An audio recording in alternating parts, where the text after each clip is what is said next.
Welcome. In front of me is a HOTWAV W11 and today I'll show you how you can boot this device into safe mode.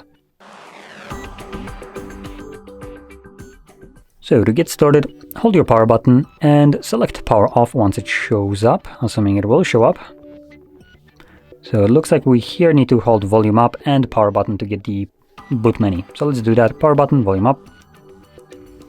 Once you have your boot options, you want to now hold power off. This in turn changes into reboot to safe mode. With a quick message, do you want to reboot into safe mode? This will disable all third-party applications you have installed. They'll be restored when you reboot again.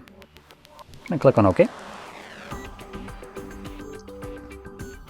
Now, the message stated that it disables all third-party applications, and just to kind of explain this for people that might not be aware, what it refers to is any kind of application that you have installed after the setup. So any application after that is basically temporarily turned off, and neither you nor the device can start it up as long as you are in that mode. And the only apps that you can use is the ones that come by default with your device once you set it up, and you have like things like contacts, photos, and so on. These applications will always be accessible to you, but any other ones will not. Let's give it a second. Okay, so now the device booted up. You can see we have a watermark right here stating that we are in safe mode. Widgets don't actually work in this mode, even though they do come by default with the device.